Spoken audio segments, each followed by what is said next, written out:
আজকে সারা বিশ্বে সারা জমিনের মধ্যে ও বাজান ব্যভিচার, অন্যায়, জুলুম আর জুলুম, অন্যায়, অপরাধ, সুদ আর ঘুষ এখন আমাদের নিত্যদিনের সঙ্গী হয়ে গেছে। আমরা আলেম বলে আলেম জালেম হয়ে গেছে। ও মুসলমান শুনে নাও, শুনে নাও, সারা পৃথিবীর মানুষগুলো শিক্ষিত, মানুষগুলো শিক্ষিতদের সরানো শুরু করেছে। নারী জাতি পুরুষের উপরে তাকাব্বারি শুরু করেছে। তার প্রমাণ মক্কা মদিনায় বাংলাদেশ থেকে যত নারী শ্রমিক গেছে, মুসলমান ওদের হাতে নির্যাতিত হয়ে আমরা আমার দেশে ফিরে আসছে। মক্কা মদিনার বুকে, মক্কার জমিনে এত পরিমাণ পাপ চলবে গো। ইমাম মেহেদী আলাইহিস সালাম রাতের অন্ধকারে রওনা দিয়ে দিবে, মুসলমান পালাইবে ভয়, ঈমান নিয়ে চলে আসবে, ওলামা একরামের সামনে দেখা হয়ে যাবে। আলেম ওলামা এককানি হক্কানি আলেম ওলামা যারা থাকবে, একমাত্র হক্কানি আলেম ওলামার সামনে ধরা পড়ে যাবে ইমাম মেহেদী আলাইহিস সালাম। ইমাম মেহেদী আলাইহিস সালামকে দেখেই ওলামা একরাম সালাম দিবে, আসসালামু আলাইকুম ইমাম মেহেদী। এ ভাই ইমাম মেহেদী আলাইহিস সালাম। ইমাম মেহেদী বলবেন, না আমি ইমাম মেহেদী না, আমার নাম হলো মুহাম্মদ। ইমাম মেহেদী আলাইহিস সালাম তার পরিচয় লুকাইবেন। এমন সময় আসমান থেকে একটা আওয়াজ আসবে, আওয়াজটা হলো হাজা খলিফাতুন ফিল আরদ। এই আওয়াজটা আসবে, সঙ্গে সঙ্গে ওলামা একরামের কানে লেগে যাবে।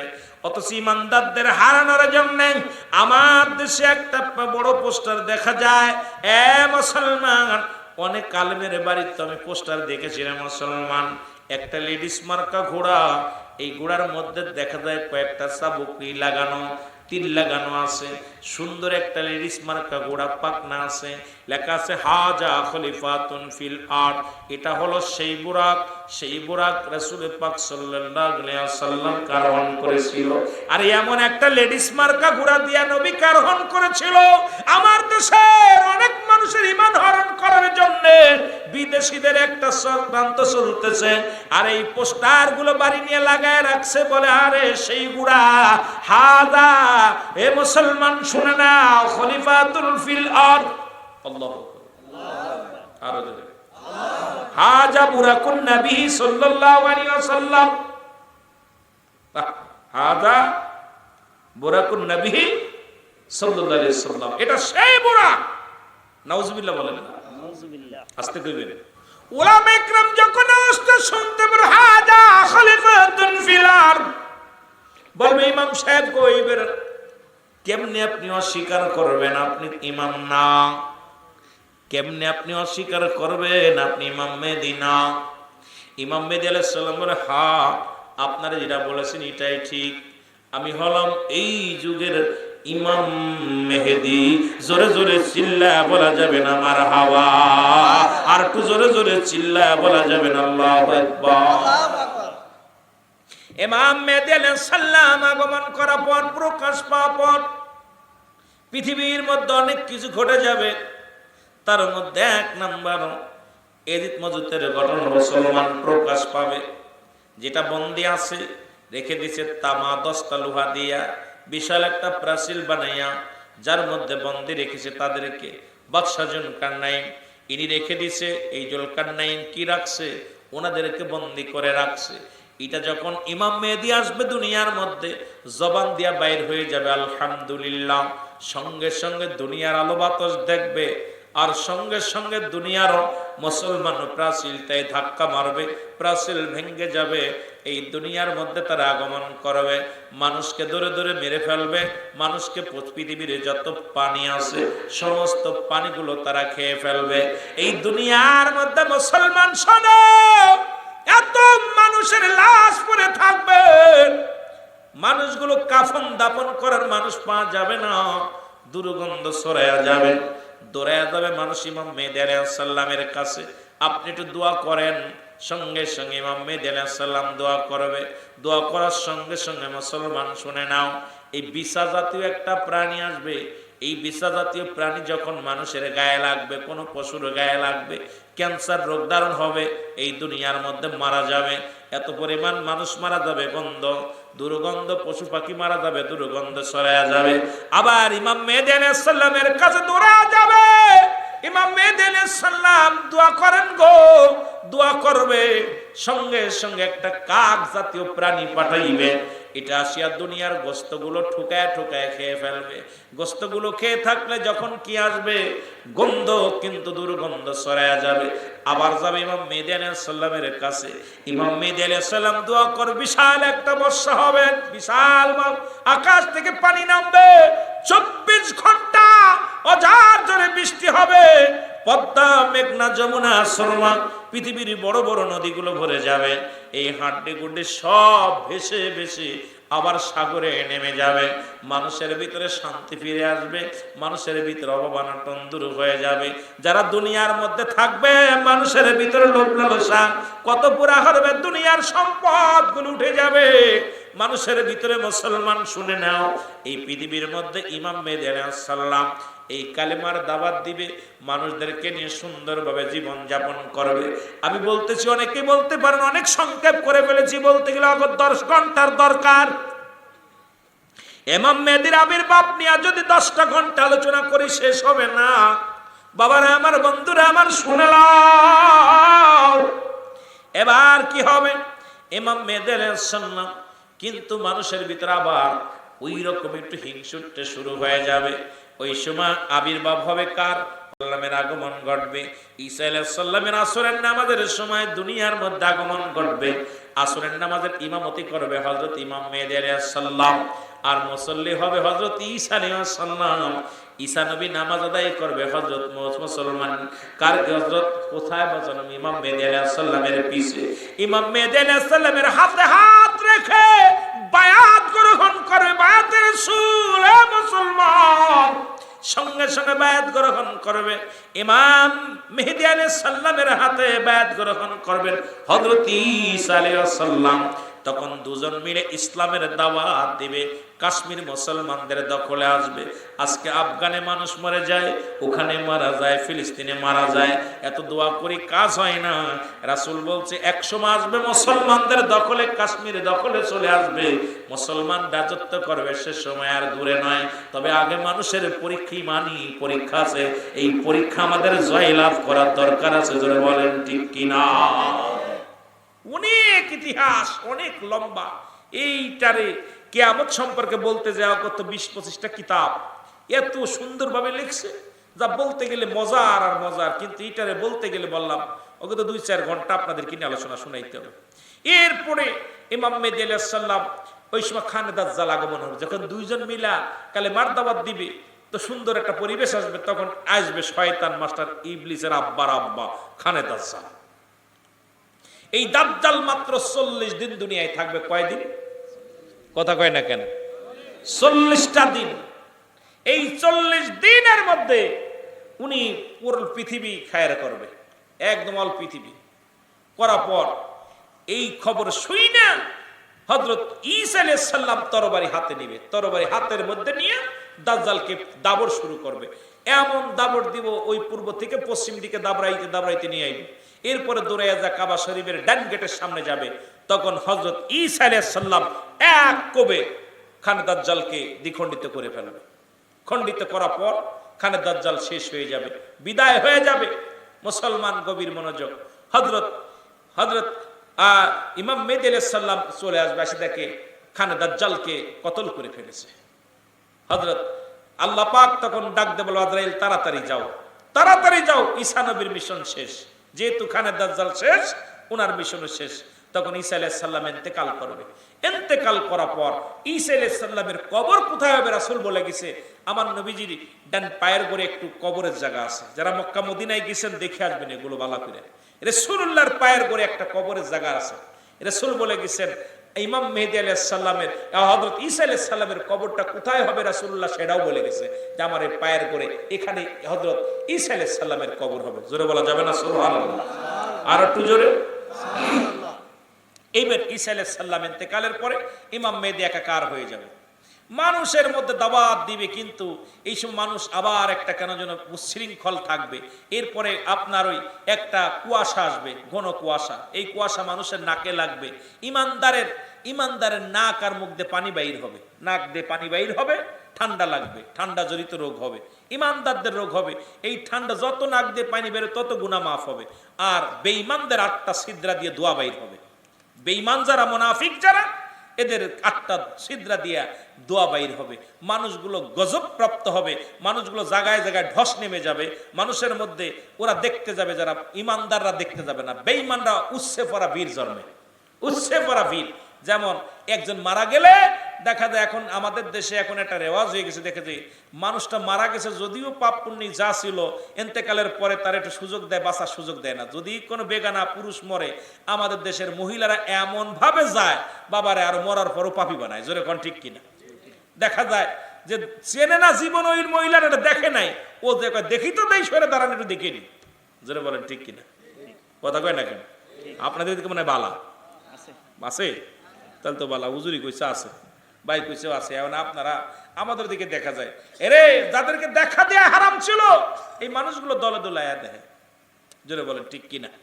তামার দাদু ভাইরা, ইমাম মেহদী আলাইহিস সালাম ওই ওই ওই সময় মানুষগুলো যারা খারাপ মানুষগুলো দেখতে যাবে, ওই খারাপ মানুষগুলো আবার ওর ভিতর ঢস দেখতে যাবে, আর অমনি ওর ভিতর চলে যাবে, ঢস নেমে যাবে।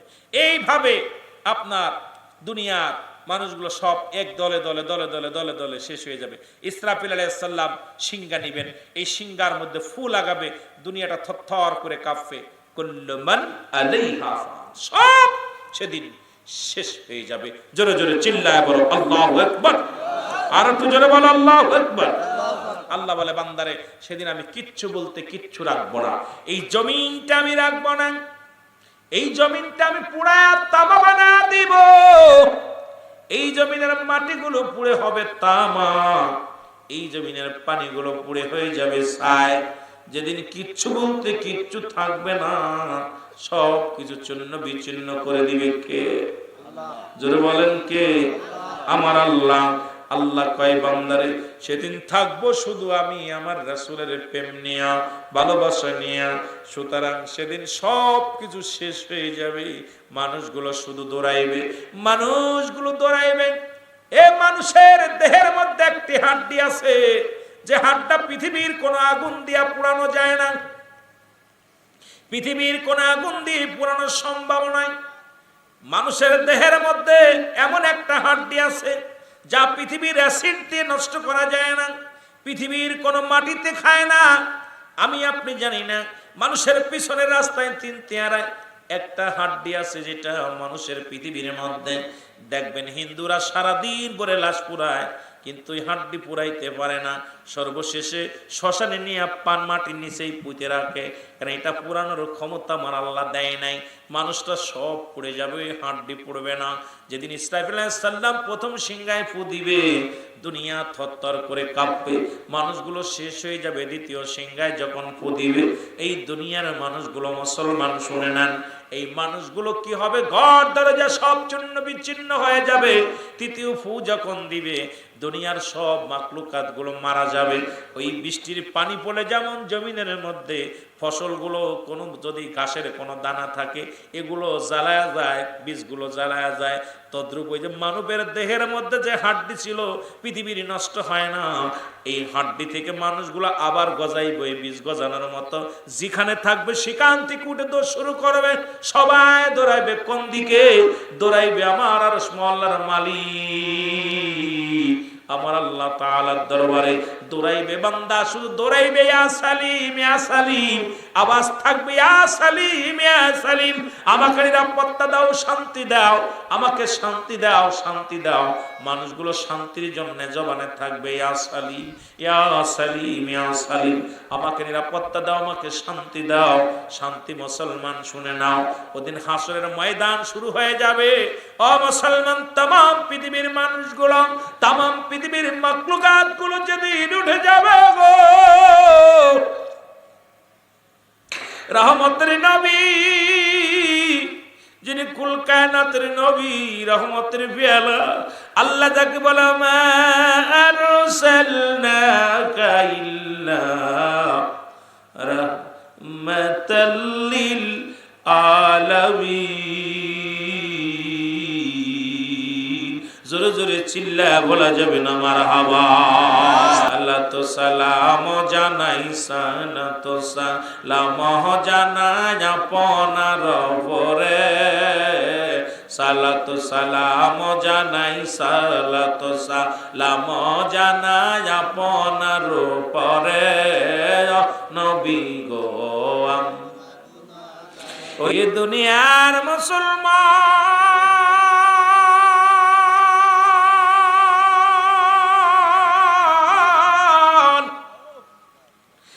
কেন বলি নবীর শান? কারণ নবী লাগবে কবরে, নবী লাগবে মিজানে, নবী লাগবে ফুলসিরাতে, নবী লাগবে ইয়াউমুল কিয়ামতের ময়দানে। নবী বিনে কোনো বান্ধব নাই, নবী বিনে কোনো উপায় নাই। এই জন্য নবীর পাগল আমরা।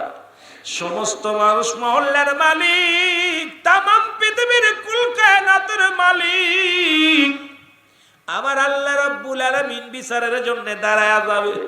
আ মুসলমান শোনো, ওদিন আল্লাহ রাব্বুল আলামিন এর দরবারে 3টা সিজদা দিবে রহমতের নবী।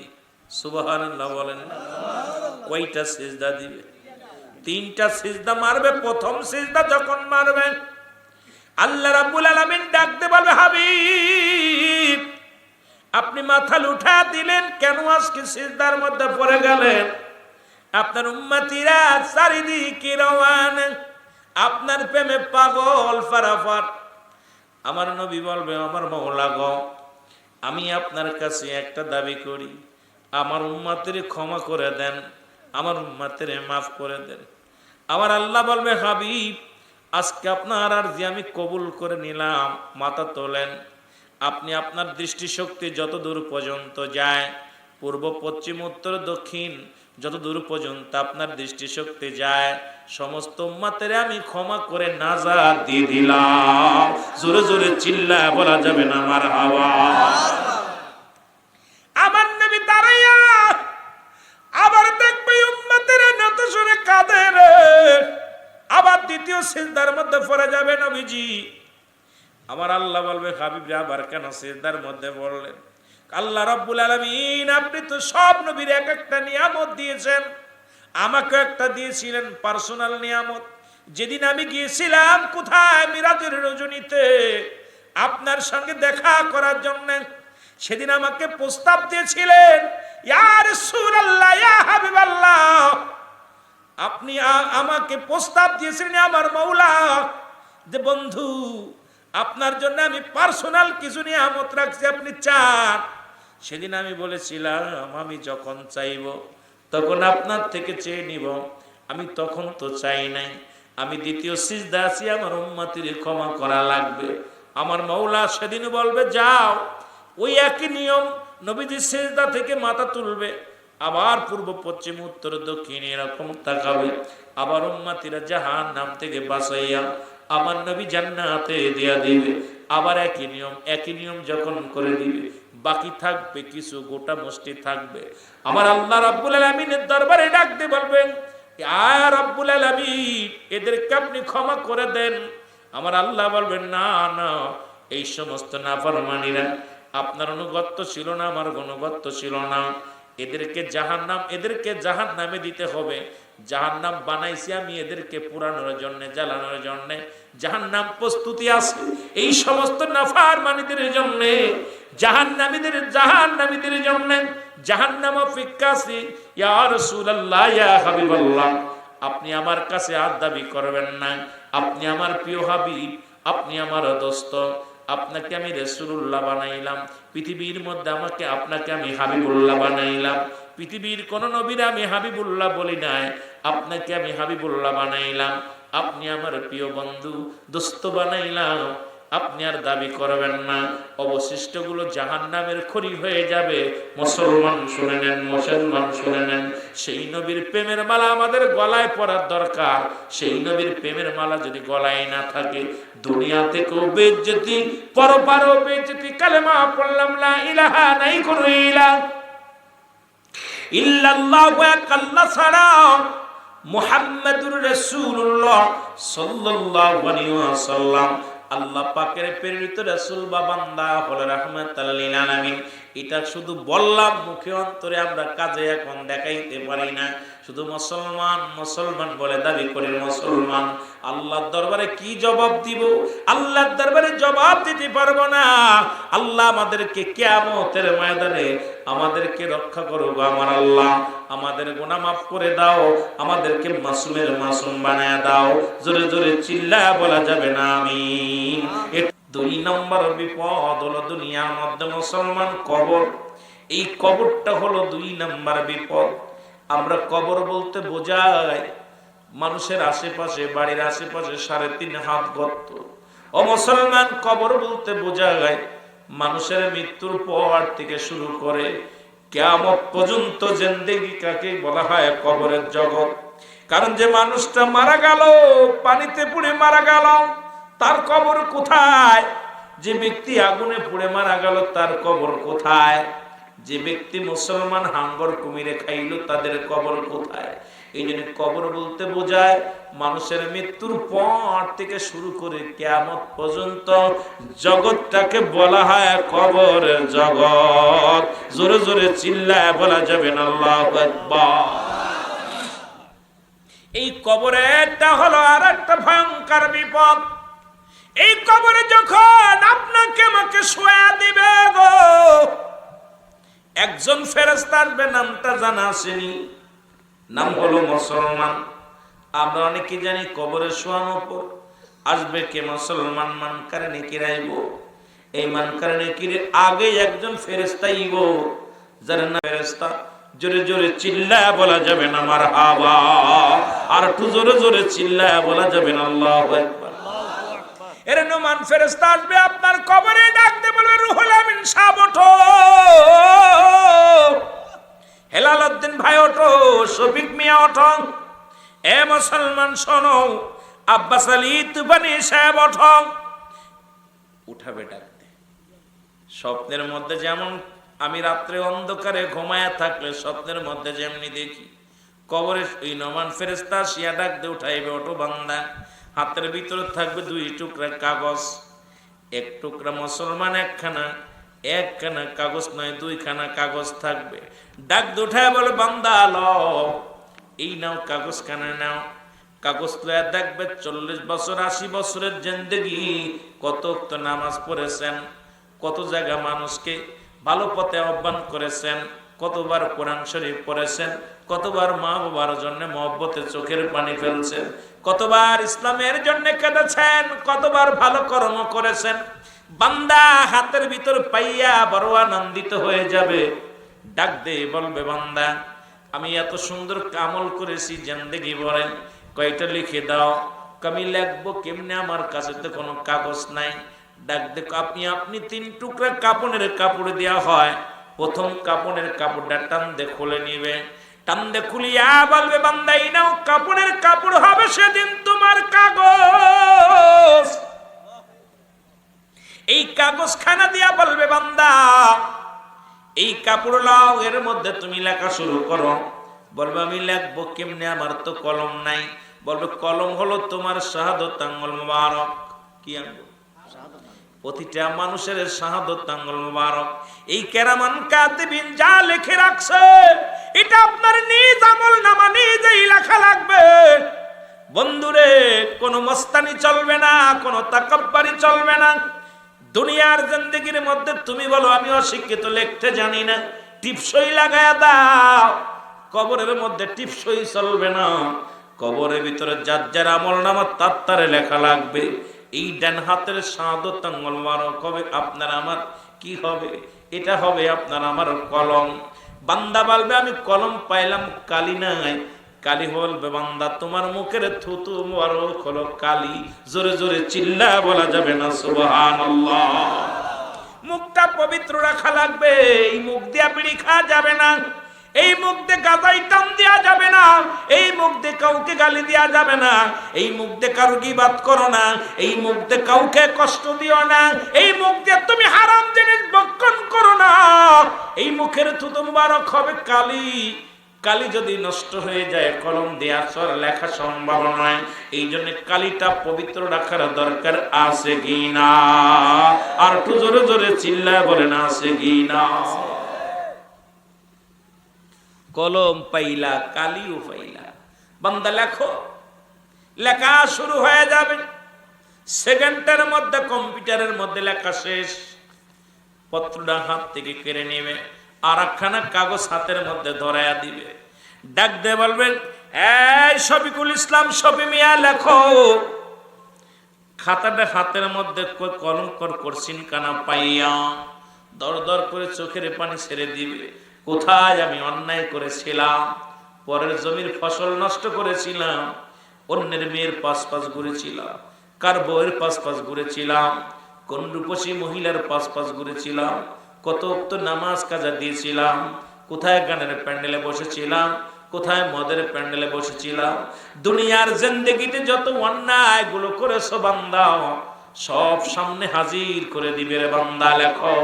বান্দা চিৎকার মেরে ডাকতে পারবে, আমি ও ফেরেশতা, আমি লিখতে জানি না, আমার যে তুমি লেখাও না রে।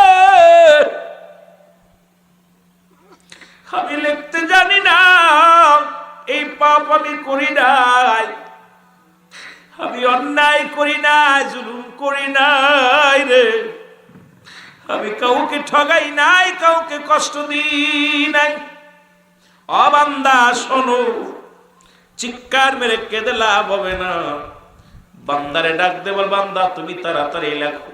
বলে অন্যায় গুলো আমি করি নাই, মনে নেই। এবার আপনার এই কম্পিউটারের মতো এই যে আমাদের সামনে মিডিয়া জোড়া হয়েছে, যদি ভিডিও ক্যামেরা না হয় ভিডিও হয়ে যায়, অডিও আনলে অডিও হয়ে যায়। আপনার জিন্দেগিটা ভিডিও দিয়ে সব হচ্ছে রে মুসলমান। এবার ডাকতে বলবে, দেখো কত টাইমে, কত বয়সে, কোন টাইমে, কত তারিখে, কোন মাসে, কোন সময়, রাত্রে না দিনে, কত সেকেন্ড সময় তুমি কোন অন্যায় করেছিলে বান্দা। সঙ্গে সঙ্গে আয়নার মতো পরিষ্কার হয়ে যাবে। সঙ্গে সঙ্গে বান্দা চিৎকার মেরে কাঁদবে। ফেরেশতা ও মুসলমান নোমান ফেরেশতা একটা গর্জন মারবে, এক গর্জনে মাটির নিচে মানুষ নেমে যাবে। ওই কবরবাসীর চিৎকার দুনিয়ার মানুষ শুনতো, এই দুনিয়া কাঁপতে কাঁপতে তত্তর করিয়া দুনিয়া শেষ হয়ে যেত। এত জোরে চিৎকার মারবে রে, এই পৃথিবীর মধ্যে একমাত্র মানুষ এবং দানব বুঝতে পারে না। ওই কবরবাসীর কান্না, কবরবাসীর হাজারি, কবরবাসীর মুসলমান কাকুতি মিনতি পৃথিবীর কোন মানুষ শুনতে পায় না। আপনাকে দিয়ে আঘাত করবে, ডান দিকের মাটিগুলো বাম দিকে টানবার ডাকটি করবে, ধাক্কা মারবে। ডান দিকের মাটিগুলো বাম দিকে চাপ দিবে, উপরের মাটিগুলো নিচের দিকে চাপ দিবে, নিচের মাটিগুলো উপরের দিকে চাপ দিবে। বান্দা আর ডান পাশের হাড্ডিগুলো বাম পাশে চলে যাবে, বাম পাশের হাড্ডিগুলো ডান দিকে চলে যাবে। এত কষ্ট, এক একটা আমল, এক একটা বদ আমল আপনার আমার লেখাবে। লেখা যখন শেষ হয়ে যাবে, আফসোস করে বলবে, বান্দারে আমি গুড বাই, বিদায় নিলাম, একটু পরে তোর কবরে আসবে মানকার নেকি। হ্যাঁ মৌলানা সাহেব, মুফতি সাহেব, কারি সাহেব, আমি বিদায়। বড় দুঃখ, 50 বছর 60 বছরের জিন্দেগি পাইয়া, 80 বছরের জিন্দেগি পাইয়া গুনাহ মাফ করাইতে পারো নাই, পাপের রাজ্য নিয়ে কবরে আইছো। জাহান্নাম ছাড়া কোনো গতি নাই রে মুসলমান। শুনে নাও, শুনে নাও, গুড বাই, বিদায়। নোমান ফেরেশতা বিদায়ের পরে আসবে মানকার নেকির আয়া, দেখবে আপনার আমল নামা লটকানো থাকবে আপনার গায়ের মধ্যে। এইবার আসিয়া মুসলমান কি করে 3টা প্রশ্ন করবে কবরে। কেউ বলে একটা প্রশ্ন করবে, আপনার কাগজ নামা বাপার ডাকতে বলে, বান্দা তুই পাপিষ্ঠ রে বান্দা, তোর জন্য জাহান্নামের দরজাগুলো খোলা, একটা নাই, দুটি না। আল্লাহ বলে, দাতানিল কাফিরিন, ওই কাফের বেঈমান মুনাফিকদের জন্য আমার আল্লাহ প্রস্তুতি করে রাখছে 7টা জাহান্নাম। কে কে যাবেন একটু হাত দুখানা দেখা। তুমি কেমন করে ঘুমাও মানুষ, তুমি কেমন করে ঘুমাও মানুষ, ফজর করে কাজা, এমন তো হতে পারে জোহরে জানাজা। কবরের জিন্দেগি শেষ হয়ে গেল। অনেক লম্বা আলোচনা, অনেক সংক্ষিপ্ত করা লাগবে। এবার তৃতীয় নম্বর বিপদ হলো মুসলমান কিয়ামতের ময়দান। এক নম্বর বিপদ হলো কবর মরণ, দুই নম্বর বিপদ হলো কবর, তিন নম্বর বিপদ হলো কিয়ামতের ময়দান। জোরে জোরে চিল্লায় বলা যাবে না আল্লাহু আকবার? আর একটু জোরে জোরে চিল্লায় বলা যাবে না আল্লাহু আকবার? এর কিয়ামত সবাই বলতেছি কিয়ামত সময় আছে, কাছে আছে। আলেম ওলামাও কিয়ামত সম্পর্কে আলোচনা করে, সাধারণ জ্ঞানী গুণীরাও কিয়ামতের কথা বলে যে কিয়ামতের লক্ষণ, কিয়ামতের লক্ষণ। রাসূল বলে গেছে কিয়ামতের আগে 70টা আলামত হবে। এই 70টার ভিতরে অধিকাংশ আলামত হয়ে গেছে, বাকি আছে কয়েকটা। তার মধ্যে একটা হলো 3টা ভূমিকম্প। একটা ভূমিকম্প হবে পূর্বাঞ্চলে, একটা ভূমিকম্প হবে পশ্চিমাঞ্চলে, আর একটা ভূমিকম্প হবে মধ্যপ্রাচ্যে। এই 3টা ভূমিকম্প হবে। 2 নম্বর মুসলমান গভীর মনোযোগ শুনে নেন। এই দুনিয়ার মধ্যে ঈসা আলাইহিস সালামের আগমন ঘটবে। 3 নম্বর খানে দাজ্জালের আগমন ঘটবে। 4 নম্বর ইয়াজিদ মাজুদের আগমন ঘটবে। মুসলমান শুনে নেন, পৃথিবীর মধ্যে এরপরে 5 নম্বর ইমাম মেহেদী আলাইহিস সালাম আগমন করবে।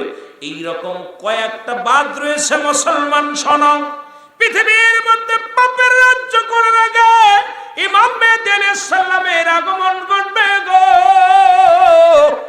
একটু জানিয়ে দিয়ে যায়, কিয়ামত সম্পর্কে যে আলোচনা শুরু হয়ে গেল, এখন আমাদের একটু জানার বিষয়।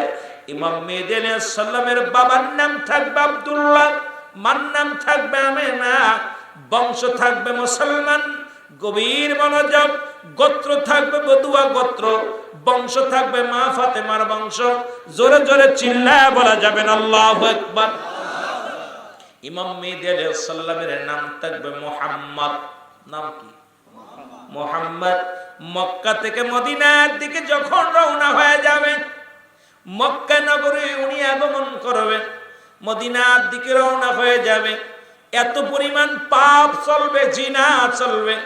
আজকে বাংলার অলি গলিতে যে পাপ শুরু হয়ে গেছে, বড় কষ্ট হয়।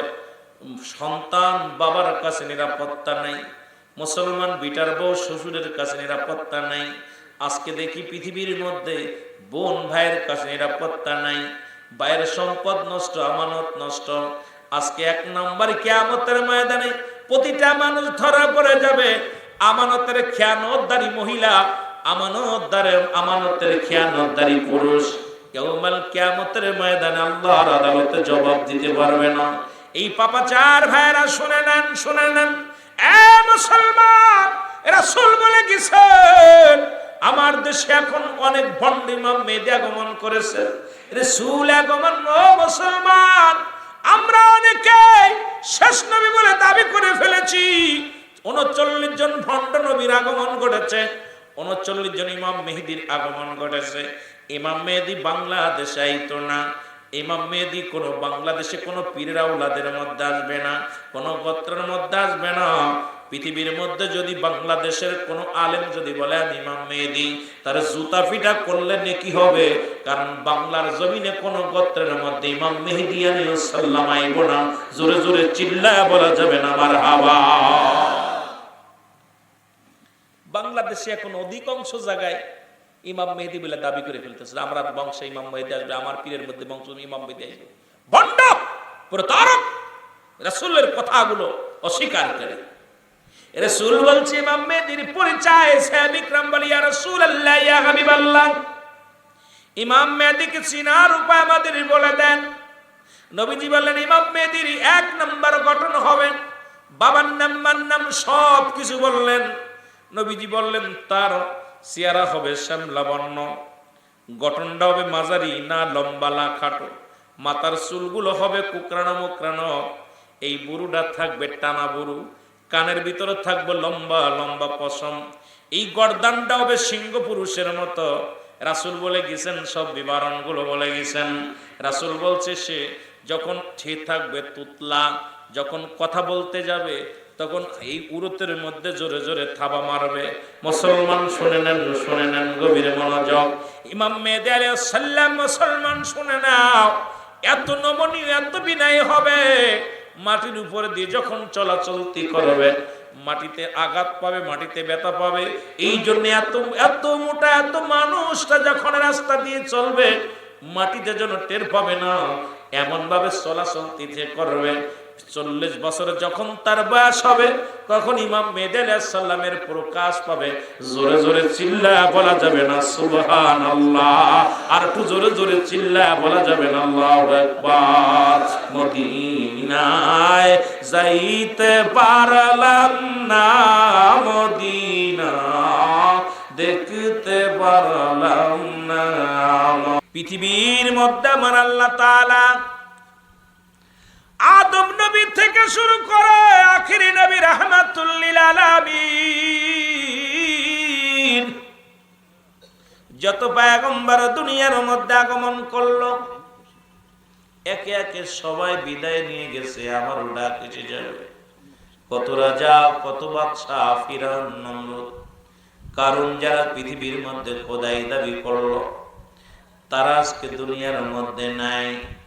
পৃথিবীর 4 জন প্রতাপশালী বাদশা ছিল, যাদেরকে আল্লাহ পৃথিবীর বড় রাজত্বই দান করেছিল গো আমার ভাই। 10 বছর চেয়ারম্যান এইরকম এইরকম পার তাদের ছিল না। এই পৃথিবীর পৃথিবীর খলিফা তাদের বানায় দিয়েছিল। শুধু বাংলাদেশের নয়, আমেরিকার নয়, লন্ডনের নয়, জাপানের নয়, গোটা বিশ্বের মধ্যে, গোটা কুল কায়নাতের মধ্যে এত বড় রাজত্ব আল্লাহ তাদের দান করেছিল। মুসলমানদের মধ্যে 2 জন, একজনের নাম হলো বাদশাহ মুসলমান সুলাইমান। আল্লাহ তাকে বিশাল বড় বাদশাহী দান করেছিল। আল্লাহ তারে মুজিজার একটা কুরসি দান করেছিল এবং আল্লাহ তাকে একটা আংটিও দান করেছিল। পৃথিবীর মধ্যে একটা আংটি দান করেছিল বিশাল। এত বড় মুজিজার মুসলমান শুই না লও। এই পৃথিবীর মধ্যে যখন তিনি ঘোরাফেরা করতেন, রাজত্বই দেখাশোনা করতেন, এই পৃথিবীর মধ্যে তার কোনো হাল লাগতো না, পেট্রোল লাগতো না, ডিজেল লাগতো না, কোনো ড্রাইভার লাগতো না, শুধু হুকুম দিত যা, সঙ্গে সঙ্গে সিয়ারখানা রওনা হয়ে যেত। আর একজন মুসলমান, তিনি মুসলমানদের মধ্যে 2 জনকে আল্লাহ বাদশাহী দান করেছিল। আর একজনের নাম হলো বাদশাহ মুসলমান শুনেন জুলকারনাইন। এই পৃথিবীর মধ্যে অত বড় লম্বা মানুষটা ছিল, লম্বা ছিল 48 হাত লম্বা। পৃথিবীর মধ্যে 1600 বছর হায়াত আল্লাহ তারে দান করেছিল। আমি আপনি হায়াত পাই 40 বছর, 50 বছর, 80 বছর, 100 বছর পাইয়া এত জমিদারি, এত অহংকার। কিন্তু বাদশাহ জুলকারনাইন কামার আল্লাহ পৃথিবীর মধ্যে 1600 বছর হায়াত আল্লাহ তারে দান করেছিল। আল্লাহ তাকে একটা মুজিজার ঘোড়া দান করেছিল, যে ঘোড়াটা একটা কদম পা ফেললে 12,000 মাইল অতিক্রম করত।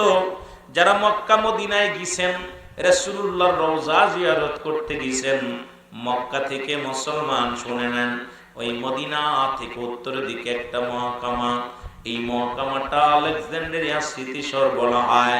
এই শহরের মধ্যে বাদশাহ জুলকারনাইনকে শুয়ায় রাখা হয়েছে। ও মুসলমান শুনে নেন, ওনার একটা সাইনবোর্ডের মধ্যে লেখা আছে আমার হায়াত সীমিত।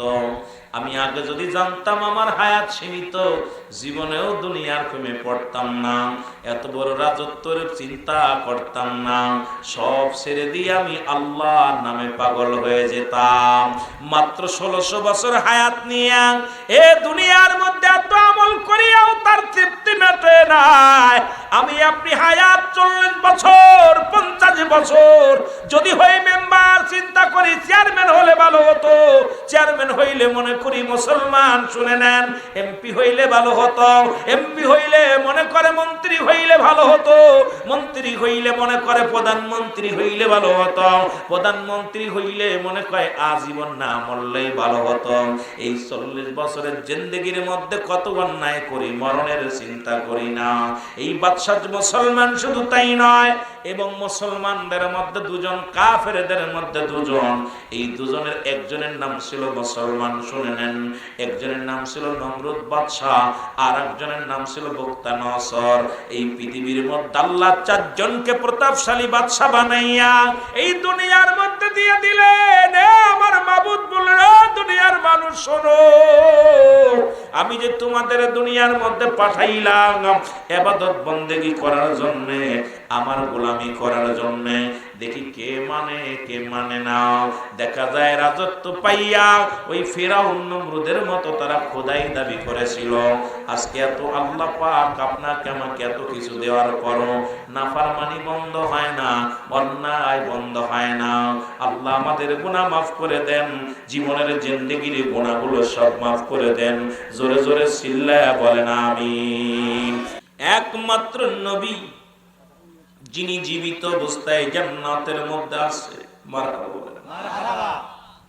উনি ইন্তেকালের পরে আমার আল্লাহ ডাকতে বলে, ও বন্ধু, তুমি জান্নাত পায়া কি হাফি কয়হা, আপনার জান্নাতের বিবরণ আমি দিয়ে শেষ করতে পারবো না। তবে জান্নাত পেয়ে খুশি, তবে একটা কষ্ট, কষ্টটা হলো মালাকুল মউত। আপনার মালাকুল মউত আমার রূহটা নিয়েছে, জানটা বাইর করেছে, মনে হয় সে আমার সাথে ভালো ব্যবহার করে নাই। আমার আল্লাহ কয়, আজরাইল তাড়াতাড়ি যা, জানায় আয়। আজরাইল সামনে হাজির, ডাক দে কহে, নবী ইদ্রিস আলাইহিস সালাম আমাকে তলব করেছেন, আমি আপনার সামনে হাজির।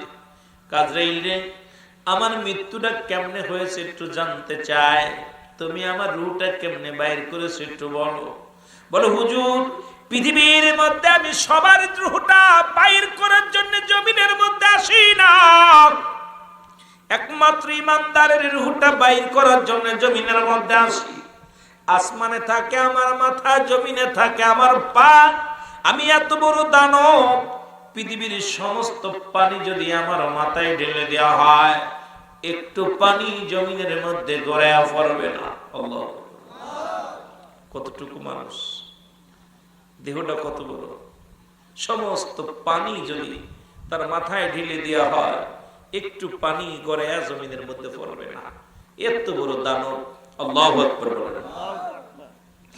আল্লাহ নবী ডাক দিয়ে বলে, আজরাইল, আমি জানতে চাই আমার মৃত্যুটা কেমনে হয়েছিল বলো।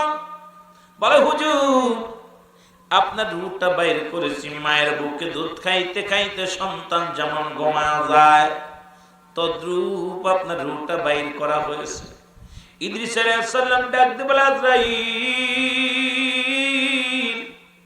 এই মৃত্যু যদি হয় এত কঠিন রে, আমার গায়ের যন্ত্রণা যায় নাই, আমার দেহের যন্ত্রণা যায় নাই, আমার মন বলে আমার গায়ের চামড়া গুলো তুমি চান্দে খুলে দিছো, আমার গায়ের মধ্যে বিষাক্ত কোন জিনিস লাগায় দিছো, এত কঠিন মৃত্যু আমার হয়েছে। কয় না, শুধু আপনার মাথার উপরে হাত রেখেছিলাম, আপনাকে কোনো কষ্ট দিই নাই।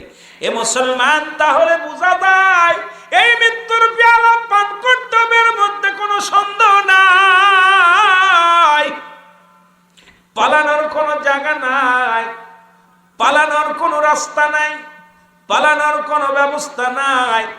এই মৃত্যুটা হলো মানুষের 1 নাম্বার বিপদ। দিনের বেলা মরণ হয় না, রাত্রে মরণ হতে পারতো, রাত্রে মরণ হয় না। ও মুসলমান, কিয়ামত পর্যন্ত আর কোন নবী আসবে না, কিয়ামত পর্যন্ত তওবার দরজা খোলা।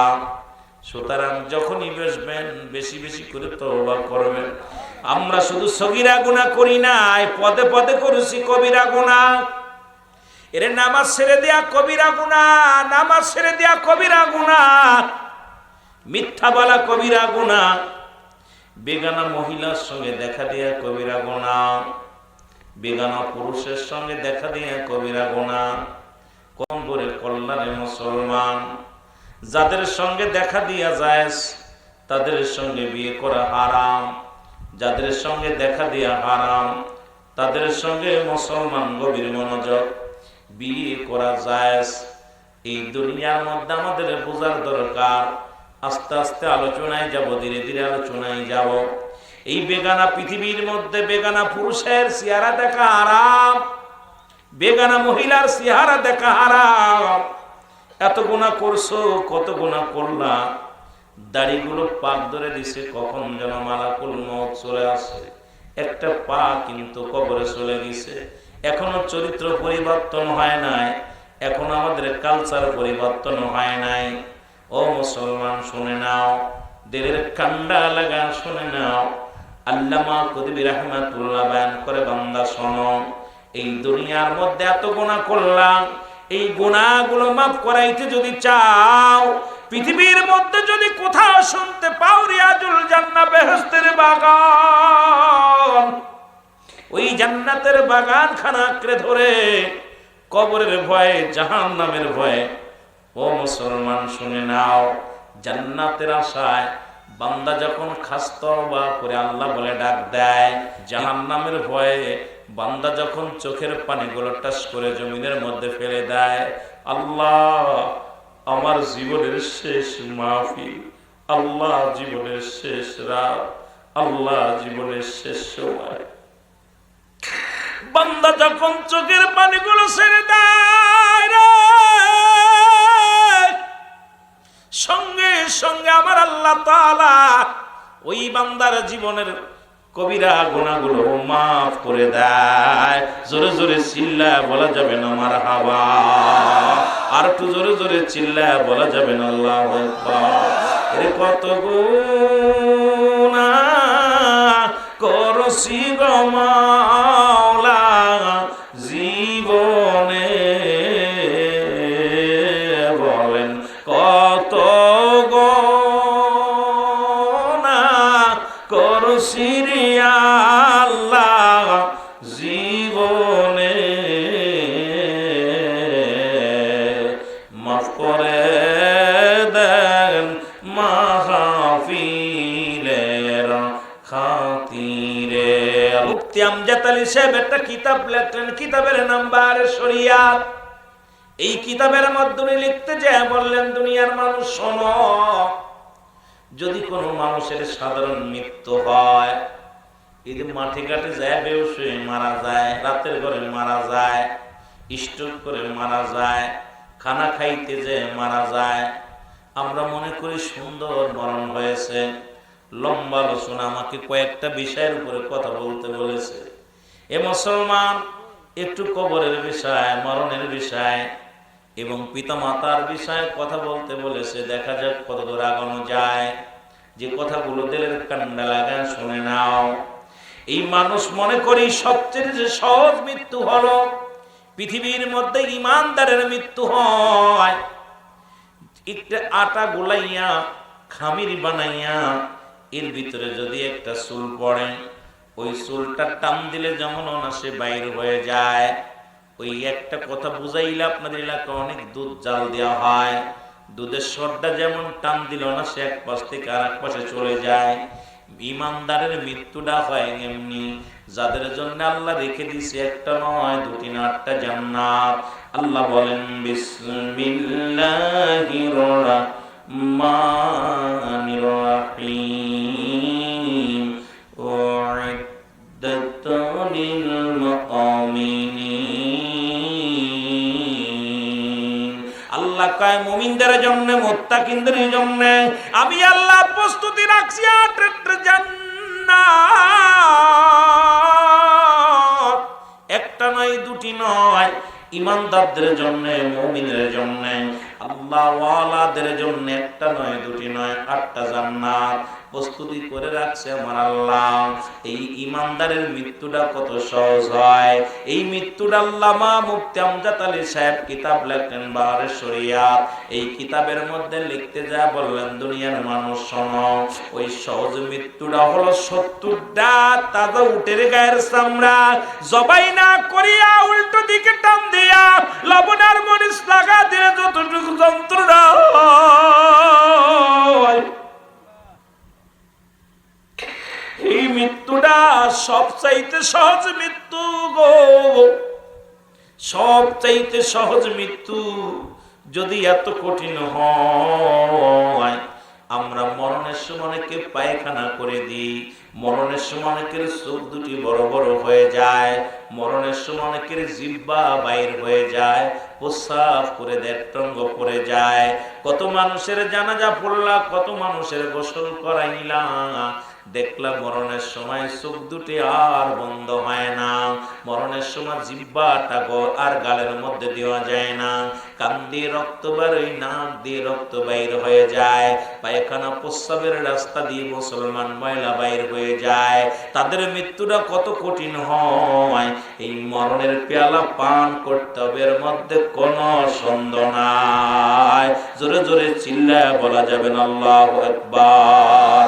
রে আজ না হয় কাল তুমি যাইবা কবরে, মরার পরে দেখবে চেয়ে গো তোমার সবই রইল পড়ে, মরার পরে দেখবে চেয়ে। বলে না আজ না হয় কাল তুমি, আজ না হয় কাল তুমি যাইবা কবরে, মরার পরে দেখবে চেয়ে গো তোমার সবই রইল পড়ে, যাওয়ার সময়। এইজন্য আমার নবীজি হায়াতি খায়রুল লাকুম, আমার হায়াতের জিন্দেগিটা, হায়াতের জিন্দেগিটা আমার উম্মতের জন্য কল্যাণ।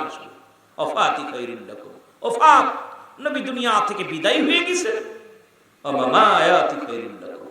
নবী বলতেছেন আমি নবী দুনিয়ার মধ্যে আসছি উম্মতের কল্যাণের জন্য, আবার বিদায় নিছি এটা উম্মতের কল্যাণের জন্য। কিন্তু দুঃখের বিষয় আমরা অনেকেই কই নবী মরে গেছে, মরা নবীর আহারে নবী ইন্তেকাল তো করেছে আপনার আমার কল্যাণের জন্য।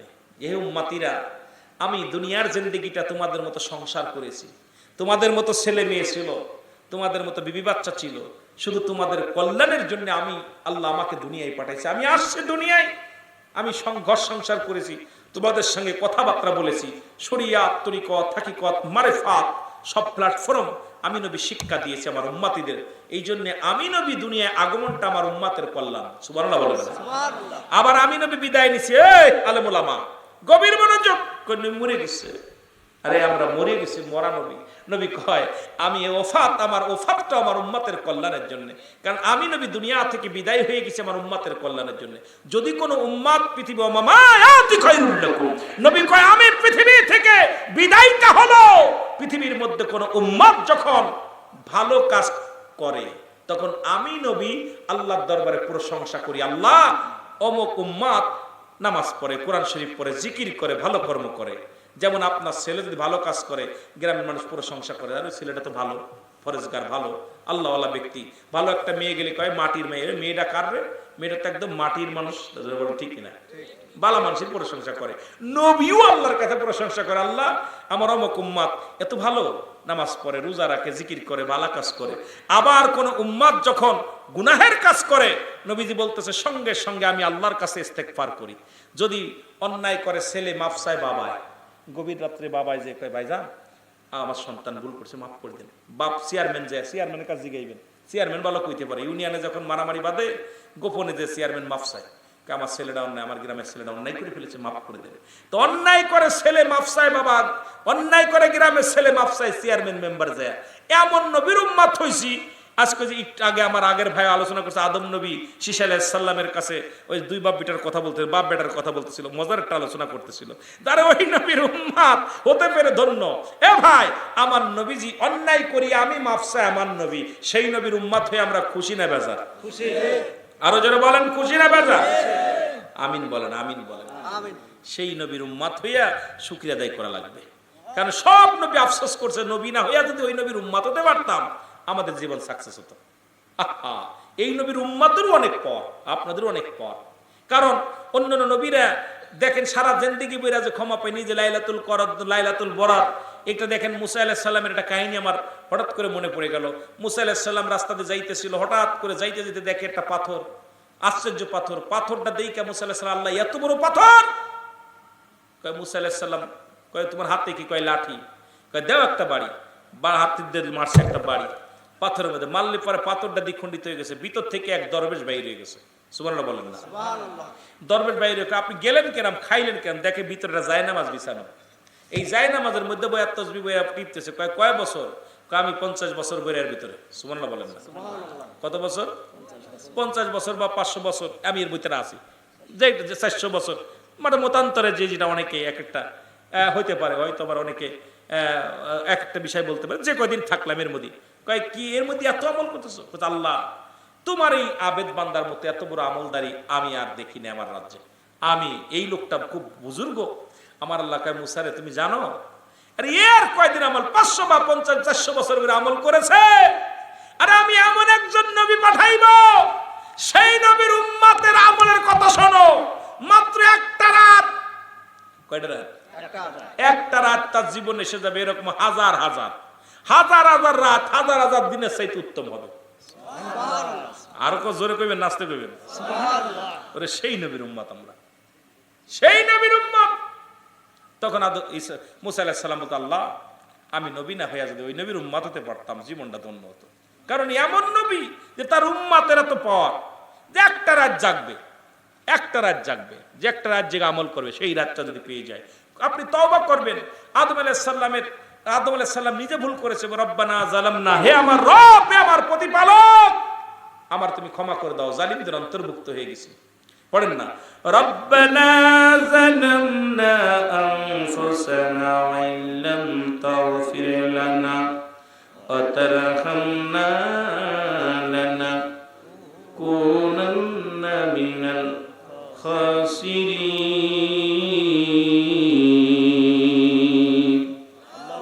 আদম বলে, আল্লাহ আমি জালিমদের অন্তর্ভুক্ত হয়ে গেছি, আমারে তুমি ক্ষমা করে দাও। আদম নবীকে যদি কোনো ব্যক্তি জালিম বলে তার ঈমান চলে যাবে, যাবে না থাকবে? জোরে বলেন, যাবে না থাকবে? সঙ্গে সঙ্গে তার ঈমান চলে যাবে। বাবা আদম আলাইহিস সালাম কেঁদেছেন, আর আমার আপনার নবী কান্দে বলেন, রাব্বির রহমহুমা কামা রাব্বায়ানি সগীরা। সুবহানাল্লাহ, আস্তে কইবেন। আমার নবী কান্দেন, নবী ডাকতে বলে, সাহাবীরা রে,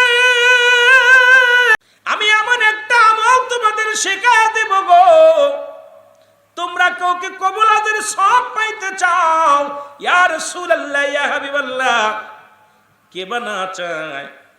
নবী বললেন, তোমাদের বাড়িতে যাদের মা আছে, বাবা আছে, তোমাদের পিতা মাতা যাদের জিন্দা আছে, খালি বাড়িতে সালাম দিবা, আসসালামু আলাইকুম মা, আসসালামু আলাইকুম বাবা, সঙ্গে সঙ্গে তোমার কবুল হজের সব তোমার আমল নামায় লেখা হয়ে যাবে। আবার এই ওয়াজ শুনে বাড়িতে নেশাব পরিমাণ মালের মালিক হওয়ার পর হজে না যে ঘুমায় থাকবেন। বলো, রুহুল আমিন সাহেব তো কইছে আব্বারে সালাম দিলে হজের সব পাওয়া যাবে, বাবারে সালাম দিলে, মারে সালাম দিলেন নেকি পেয়ে যাবেন। এই বলে আবার বাড়ি থেকেন না। যাদের নেশাব পরিমাণ মালের মালিক, যিনি হজের কবজ যাদের উপর ওয়াজিব হয়ে গেছে, অবশ্যই হজ না করে যদি মারা যান আল্লাহর আদালতে ধরা পড়ে যেতে হবে। জোরে জোরে চিল্লায় বলেন ঠিক কিনা? দেখি কোন সাহাবী নবী দেখে সাহাবীরা কাঁদতে কাঁদতে, কেউ আড়ালে যায়, কেউ চোখের পানি ফেলে, কেউ মোছে। নবীজি চিন্তা করে, আমি তো কথা বললে সাহাবীরা নড়াচড়া দেয় না, আমার কথাগুলো শ্রবণ করে, কিন্তু আজকে সাহাবীদের বললাম, সাহাবীরা কেন কাঁদে? উঠে উঠে দাঁড়ায় চলে গেলেন। নবীজি যায় দেখে সাহাবীদের চোখে পানি। নবী বলে, সাহাবীরা রে তোমরা কেন কান্দো? বলে, হুজুর আজ থেকে 5 দিন আগে আমার মা বিদায় হয়ে গেছে, 10 দিন আগে বাবা বিদায় হয়ে গেছে, গতকাল সকালে মারে বিদায় করে দিছি, গত সপ্তাহে আব্বারে বিদায় করে দিছি, কদিন আগে আপনজন চলে গেছে। যদি শুনতে পারতাম সাহাবীরা আমল নিয়ে কত বাড়াবাড়ি করত। তারা ইবাদতে বিশ্বাস ছিল, আমল নিয়ে বিশ্বাস ছিল।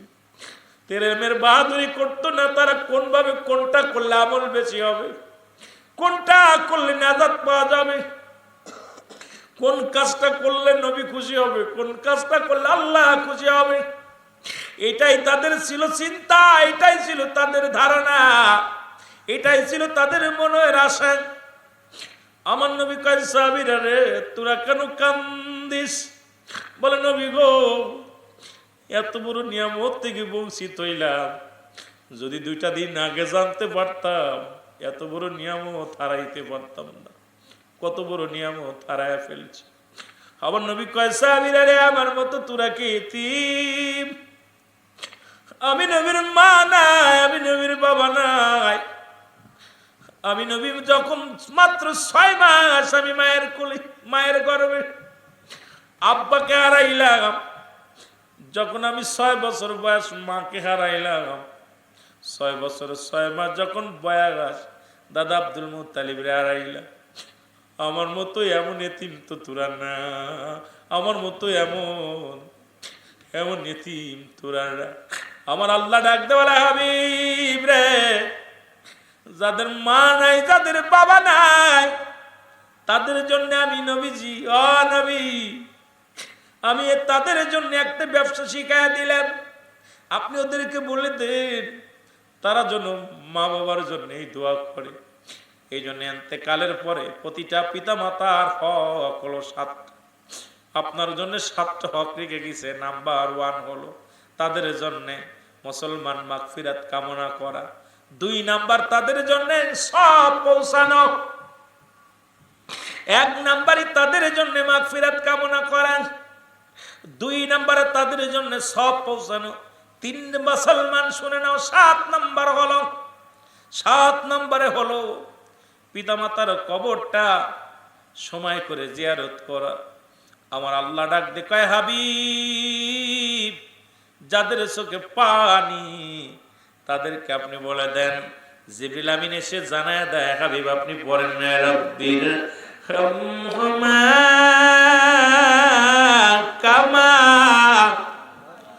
রাব্বায়ানি সগীরা। জোরে জোরে চিল্লায় বলা যাবে না আল্লাহু আকবার। আর একটু জোরে জোরে চিল্লায় বলা যাবে না আল্লাহু আকবার।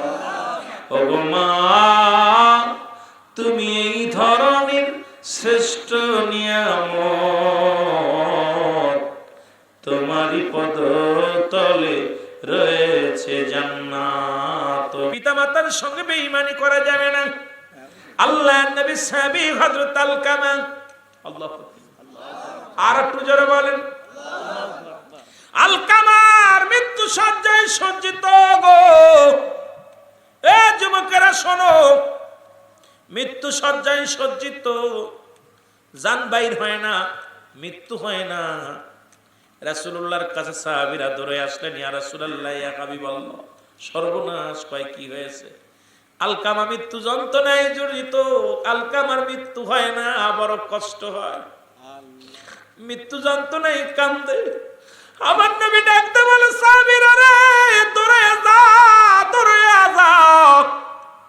আমার আলকামার পাশে দাঁড়ায়া বইয়া দুরূদ পড়, কালেমা পড়, কোরআন তেলাওয়াত কর, আমার আলকামার জন্য মৃত্যু যন্ত্রণা সহজ হয়।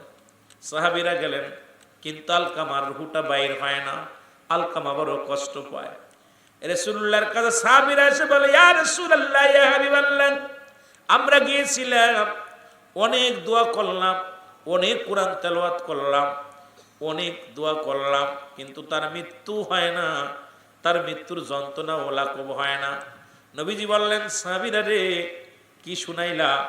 আমার আলকামা আমলদারি ছিল। কয়, জি হুজুর, কোনোদিন নামাজ ছাড়ে নাই, কোনোদিন রোজা ছাড়ে নাই, কোনোদিন কারোর সঙ্গে খারাপ ব্যবহার করে নাই, কোনোদিন কাউকে কষ্ট দেয় নাই, কোনোদিন কাউকে ঠগায় নাই, কারোর হক নষ্ট করে নাই। ইয়া রাসূলুল্লাহ, ইয়া হাবিবাল্লাহ, দুনিয়ার মধ্যে আলকামা একটা আমলদার ব্যক্তি, ভালো ব্যক্তি। নবীজি দোয়া করতে লেগে গেলেন। 2 রাকাত নামাজ আদায় করে নবীজি হাত উঠায় দিলেন, আল্লাহ আমার আলকামার তুমি গুনাহগুলো মাফ করে দাও, আলকামার ভুল ত্রুটি মাফ করে দাও, আমার আলকামার মৃত্যু যন্ত্রণা লাঘব করে দাও, আলকামার জবান দিয়ে কালেমা পড়ায়া দাও, মৃত্যু ঘটায়া দাও।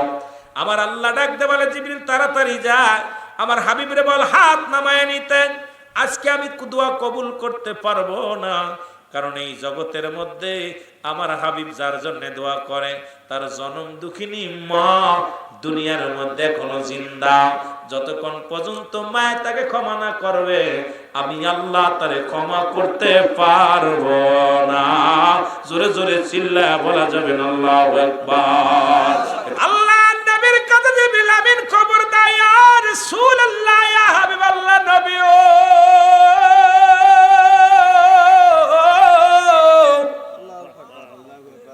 আপনি যার জন্য দোয়া করেন তার জনম দুঃখিনী মা দুনিয়ার মধ্যে জিন্দা। নবীজি দূরে চলে গেলেন আলকামার বাড়ি, সালাম দা, আসসালামু আলাইকুম ইয়া আল ভাই, ভিতরে কেউ আসো কিনা? আওয়াজ আসো, আলাইকুম আসসালাম, কে? আমি রাহমাতাল লিল আলামিন। নবী কয়, মা গো, ও মা, নিশ্চিত আপনি আমার আলকামার মা? কয়, হ্যাঁ বাবা আমি আলকামার মা। কয়, মা গো, আমার আলকামারে আপনি মাফ করে দেন। আমার আলকামা কি জীবন অন্যায় করেছে? কোনো কয় না। কোনোদিন বেয়াদবি করেছে? না। নামাজ ছেড়েছেন? না। শরীয়তের রকম ছেড়েছেন? না। আলকামার মা ডাকতে বলে, বাবা মুহাম্মদ আমার নবী জীবনে কোনদিন আমার আলকামা নামাজ ছাড়ে নাই, রোজা ছাড়ে নাই, আমল ছাড়ে নাই। আমার আলকামা জীবনে অপরাধ করে নাই। কয়, তাহলে আলকামার কেন মৃত্যু যন্ত্রণা? আলকামার কেন কালেমা বাইর হয় না জবান দিয়ে? কয়, বাবা মুহাম্মদ দয়াল নবী রাসূল আকরাম সাল্লাল্লাহু আলাইহি ওয়াসাল্লামকে ডাক দে। কয়, বাবা শোনো, জীবনে সব চাইতে একটা বড় ভুল করেছে আমার আলকামা। আমি দুঃখিনী মা, আমি মায়ের কথাকে কোনো মূল্যায়ন করে নাই, আমার মায়ের কথা প্রাধান্য দেয় নাই, বিবির পরামর্শ বেশি শুনতো, বিবির কথা মতো চলতো। আমি আপনাদেরকে বলবো না আপনি বিবির কথা শুনবেন না তাই বলে নয়, এর মা বাবা মুসলমান, বিবির কথা শুই না, মা বাবাকে পর করে দিও না। পৃথিবীর মধ্যে এমন মা, এমন দরদি বাবা একবার যারা হারায় ফেলবি জীবন ভরে আর পাবি না। জীবনে এত বড় নিয়ামত তার মেলবে না। আলকামার মা কয়, বাবা আমি কথা বললে আমার কথাকে মূল্যায়ন বেশি করতো না, বিবির কথা মূল্যায়ন করতো, মনের ভিতরে কষ্টটা আমার আছে। আমার নবী কয়, মা গো মাফ করে দাও। কয়, না মাফ করতে পারবো না। আমার নবী কয়, ও আমার সাহাবীরা রে, আমার আলকামা যদি অবস্থায় মারা যায় জাহান্নামী হয়ে যাবে, কারণ দুঃখী মায়ের মনে কষ্ট, জাহান্নামী হয়ে যাবে। নিয়ে আগুন নিয়ে আয়, আগুন আনা হলো, খড়ি আনা হলো। আলকামারে আগুনের সীতা বানাও, খড়ির সীতা বানাও, বানায় আগুনের মধ্যে পুড়ায় শিরবস্ত্র করে দাও। আলকামাকে পুরানোর জন্য খড়ি জ্বালানো হলো। আলকামার দেহখানা রাসূলুল্লাহ বললেন, ধরে নিয়ে আসো, ধরে নিয়ে আগুনের মধ্যে ছুঁড়ে মারো।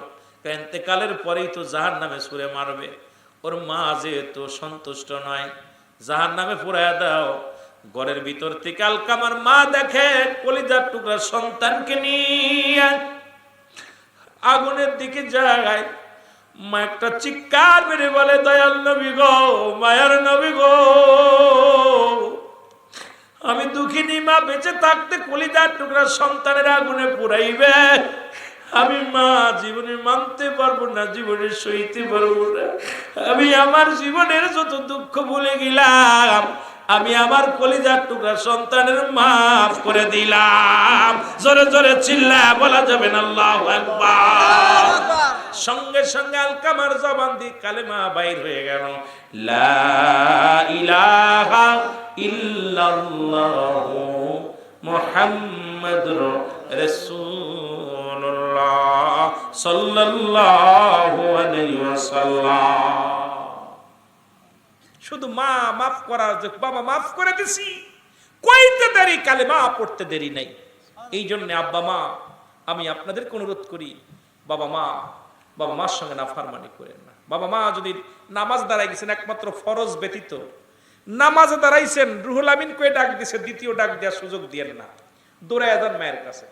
নামাজের কথা, যে নামাজ নফল সুন্নাত ওয়াজিব এগুলো পড়তেছেন ছেড়ে দেন, নামাজ পড়েন, আগে মা ডাক দিছে দৌড়ায় মায়ের ডাকে সারা দেন। সুবহানাল্লাহ। ফরজ ব্যতীত আমার বাবারা, মা বাবার দিকে কোনো সন্তান যদি চোখ আংড়া করে তাকায়, ইয়াউমাল কিয়ামতের ময়দানে আল্লাহ তাআলা আগুনের সারাশি দিয়ে নিজ হাতে একদম আগুনের সারাশি দিয়ে তুলে নিবে চোখ। কথা বুঝেননি? কারণ বান্দারে অনেক শখ করে বানাইছে আল্লাহ। আসমান বানাইছে কুন আর ফায়াকুন বইলা, জমিন বানাইছে কুন আর ফায়াকুন বইলা, ফেরেশতা বানাইছে কুন আর ফায়াকুন বইলা, জিন জাতি বানাইছে কুন বলে ফায়াকুন বইলা। এই দুনিয়াতে যত যা কিছু বানাইলো আল্লাহ সবকিছু হুকুম দিছে আর হয়ে গেছে। মানব জাতিকে আল্লাহ তার কুদরতি হাত দিয়ে বানাইছে। সুবহানাল্লাহ। অনেক শখ করে, অনেক মহব্বত করে, অনেক মায়া করে বানাইছে। সুতরাং সেই বান্দা যখন নাফরমানি করে আল্লাহ বড় কষ্ট পায়, আল্লাহ বড় কষ্ট পায়। জাহান্নাম বানাইছে, জান্নাত বানাইছে, ভয় দেখাইছে বান্দা এটা জাহান্নাম এটা জান্নাত, আশা দিছে আমরা সবাই যেন ভালো কর্ম করতে পারি। আল্লাহ যেন আমাদের সবাই কবুল করে, সকল বলুন আমিন। পিতামাতার নাফরমানি সন্তান 5 শ্রেণী মানুষের দোয়া আল্লাহ কবুল করে না।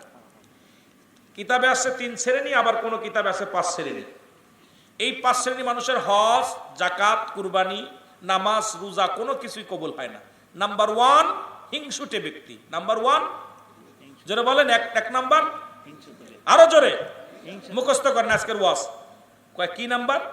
যার মনের ভিতরে হিংসা আছে, হিংসা, রেওয়া, অহংকার, হিংসা, এই হিংসা যার মধ্যে থাকবে আল্লাহ তার কোনো দোয়া কবুল হবে না। নাম্বার 2 আল্লাহর সঙ্গে আপনার শিরিককারী, আল্লাহর সঙ্গে জোরে বলেন আল্লাহর সঙ্গে শিরিককারী, শিরিক করলো, শিরিকি গুনাহ আল্লাহ মাফ করে না। নাম্বার 3 পিতামাতার নাফরমানি সন্তান। নাম্বার 3 পিতামাতার, কথা বলেন না কেন? আরে মসজিদের ইমাম হন আর বড় কুতুব হন না কেন, পিতামাতার নাফরমানি সন্তানের দুয়াই কবুল হবে না। আল্লাহু আকবার বলেন না। নাম্বার 4 এতিমের মাল ভক্ষণকারী। নাম্বার 4 এতিমের মাল ভক্ষণকারী। নাম্বার 5 বলতেছে আপনার বিনা কারণে গীবাত। এই যে আমাদের মধ্যে গীবাত করা আবার জায়েজ আছে, হালাতটা জানাতে হবে।